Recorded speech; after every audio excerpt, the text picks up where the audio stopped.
আসসালামু আলাইকুম। আমন্ত্রণ জানাচ্ছি আজকে এপিসোডটি দেখার জন্য।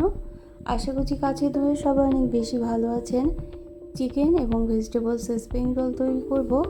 স্প্রিং রোলটা নর্মাল ফ্রিজে কিংবা ডিপ ফ্রিজে সংরক্ষণ করে রাখতে পারবেন তৈরি করে নেওয়ার পর, এবং পরে ভেজে খেতে পারবেন। বাচ্চাদের স্কুলে টিফিনে কিংবা মেহমানদারিতে খুবই ভালো লাগে। স্প্রিং রোলটা দারুণ মুচমুচে। রেসিপি ভালো লাগলে লাইক, কমেন্ট ও শেয়ার করে পাশে থাকতে পারেন এবং চ্যানেলটাকে সাবস্ক্রাইব করে রাখতে পারেন নিত্য নতুন রেসিপি পাওয়ার জন্য। অনেক নাস্তার রেসিপিও আছে আমার চ্যানেলে, সেগুলো কিন্তু দেখে নিতে পারেন।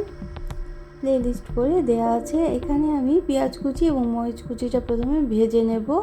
তো আমরা দেখে নেই কীভাবে স্প্রিং রোলটা তৈরি করতে হয়, আর ভিতরের পুরটা কীভাবে তৈরি করব সেটা আগে তৈরি করে নিচ্ছি। এখানে আলু আমি ছোট কুচি করে কেটে নিয়েছি, আর মশলা হিসেবে 1 চা চামচ করে জিরে গুঁড়ো, গরম মশলা গুঁড়ো, ধনে গুঁড়ো এবং সামান্য হলুদ দিয়েছি, আর শুকনো মরিচের গুঁড়োটার পরিমাণ মতো দিয়ে দিলাম, এবং আধা চা চামচ আদা রসুনের পেস্ট দিবাও, এবং লবণটাও পরিমাণ মতো দিয়ে দিতে হবে। এখন ভেজে নিতে হবে। আর চিকেনটাও আমি একেবারে ছোট পিস করে কেটে নিয়েছি। 1 বাটি পরিমাণ চিকেন, 1 বাটি পরিমাণ আলু দিয়ে দিলাম।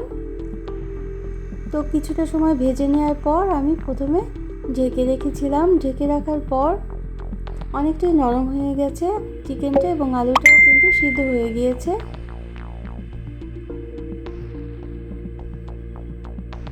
তো সিদ্ধ হয়ে যাওয়ার পর একটু ভাজা ভাজা করে নিতে হবে, যাতে পানি যেন না থাকে, সেই বিষয়টা খেয়াল করতে হবে। তো আমরা এখন ডোটা তৈরি করে নেব। আর ডোটা তৈরি করে নেওয়ার জন্য 2 কাপ পরিমাণ আটা দিলাম। 2 কাপ আটার সাথে সামান্য লবণ দিয়েছি এবং 1 চা চামচ পরিমাণ চিনি দিয়েছি। এখন এই পর্যায়ে আমি তেল দেইনি। তো 1 কাপ পানি দিয়ে অল্প অল্প করে পানি দিয়ে ডোটা তৈরি করে নিয়েছি, এবং ডোটা তৈরি করে নেওয়ার পর উপরের দিকে তেল দিয়ে আমি রেস্টে রেখে দিয়েছিলাম প্রায় আধা ঘন্টার মতো। রেস্টে রাখার পর আমাদের ডোটা কিন্তু সেট হয়ে গিয়েছে। এখন প্রথমে 4টা অংশে ভাগ করে নেব। তো স্প্রিং রোলগুলো কিন্তু খুব ছোট ছোট করে তৈরি করতে হয়, এর জন্য অনেকগুলো স্প্রিং রোল তৈরি করা যায়। প্রথমে 4টা অংশে ভাগ করে নিয়ে প্রতিটা লেচি থেকে আরও 4টা অংশ ভাগ করেছি। এভাবে 16টা স্প্রিং রোল হয়েছে আমার, বা 16টা লেচি কেটে নিয়েছি। তারপর এখন কিভাবে করে সেট করব সেটা দেখে নেন। প্রতিটা লেচি আমি এভাবে গোল গোল করে নিয়েছি। তারপর উপরে একটু 1 চা চামচ পরিমাণ তেল দিয়ে দিলাম। তারপর 1 চা চামচ আটা দিয়ে দিলাম ছড়িয়ে। এটা কিন্তু দেখে বুঝে নিতে হবে আমি কিভাবে করছি। তারপর একটার উপরে আরেকটা লেচি এভাবে করে দিয়ে বেলে নিতে হবে। তো একসাথে করে 3টাও করতে পারেন, আবার 4 থেকে 5টাও করে নিতে পারেন। তবে 4 থেকে 5টা করে নিলে কিন্তু লেগে যায়, ভাজার পরে খোলা একটু কষ্ট হয়ে যায়। আবার একটা একটা করে রুটি এভাবে করে ভেজে পাতলা করে তৈরি করে ভেজেও কিন্তু এই স্প্রিং রোলের শিটগুলো তৈরি করে নিতে পারেন। তো আমি প্রতিটা লেচির উপরে প্রথমে তেল দিয়ে দেব, এবং তারপর আটা বা ময়দা ছড়িয়ে দেব, এবং তারপর আরেকটা লেচি দিয়ে এভাবে পরপর 3টা লেচি দিয়ে একসাথে করে বেলে নিতে হবে। তো এই পর্যন্ত যারা দেখলেন, একটা লাইক দিতে ভুলে গিয়েছেন, অবশ্যই কিন্তু একটা লাইক দিয়ে দিতে পারেন, আর প্রয়োজনে কমেন্ট করতে পারেন এবং শেয়ার করতে পারেন ফ্রেন্ডস অ্যান্ড ফ্যামিলির সাথে। তো 3টা লেচি একসাথে করে এখন হালকা প্রেস করে বেলে নিতে হবে, খুব বেশি চাপ দেওয়া যাবে না, তাহলে কিন্তু ভাজার পরে এটা খুলে যেতে পারে। তো হালকা প্রেস করে বড় একটা রুটি তৈরি করে নিতে হবে। তো এটা কিন্তু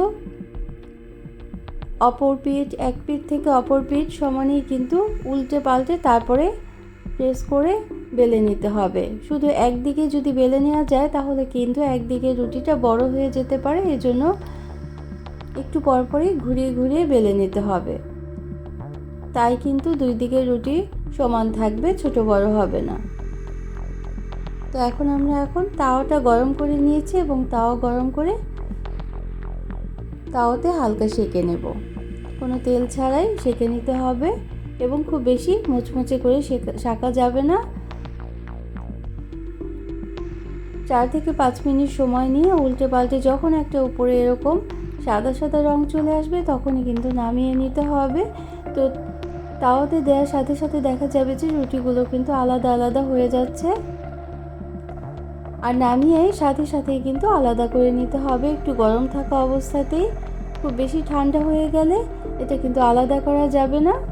তো এই ছোটো ছোটো বিষয়গুলো খেয়াল করলেই কিন্তু এভাবে করে স্প্রিং রোলের শিটগুলো ঘরেই তৈরি করে নিতে পারেন। তবে বাইরে থেকে কিনেও স্প্রিং রোলের শিট কিনে তারপরে এই রোলটা তৈরি করে নিতে পারেন এবং তৈরি করে ভিতরে পুরটা তৈরি করে নিয়ে সংরক্ষণ করে রাখতে পারেন। তো আমাদের পুরটা হয়ে গিয়েছে, পানি পানি ভাবটা ছিল সেটা চলে গিয়েছে। 1 চা চামচ পরিমাণ কর্নফ্লাওয়ার দিয়ে দিয়েছি এবং 1 চা চামচ পরিমাণ সয়া সস দিয়ে ভাজা ভাজা করে নামিয়ে নিয়েছি। আর শিটগুলো এভাবে চারদিক থেকে আমি কেটে নেব। তো চারদিকের অংশগুলো কিন্তু ফেলা যাবে না, এটা কিন্তু ভেজে মুচমুচে করে পুরের সাথে মিলিয়ে দিতে পারেন।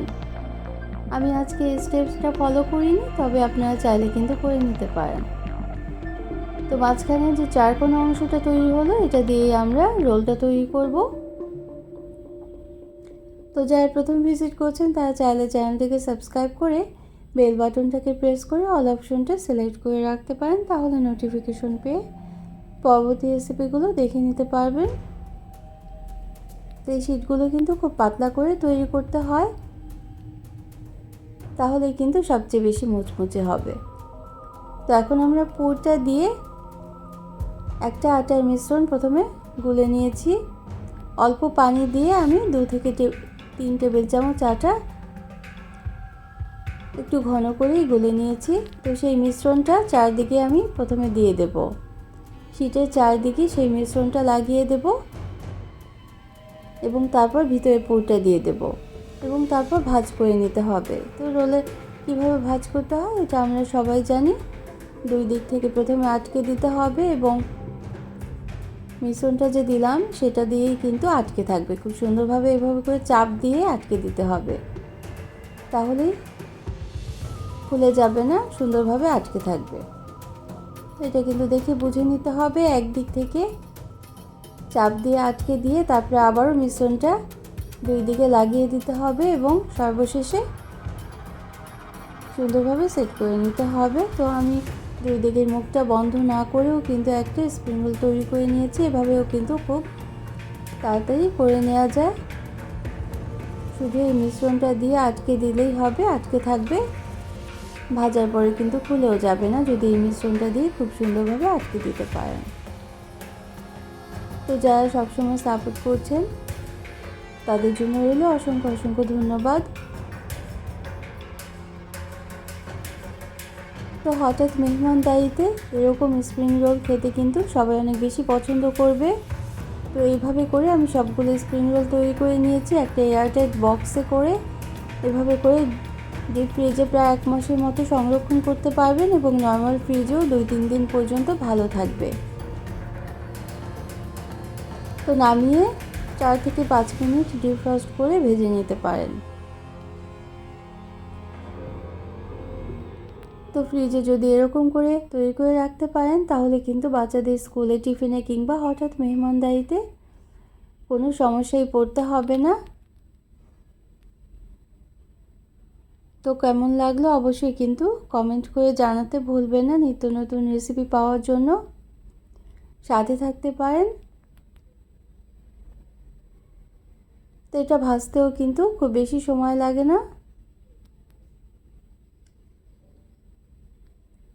প্রায় 8 থেকে 10 মিনিট সময় নিয়ে আমি ভেজে নিয়েছিলাম এই মজাদার স্প্রিং রোলটা।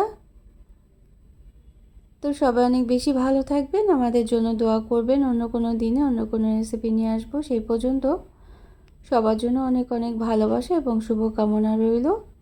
Thanks for watching. Allah Hafiz.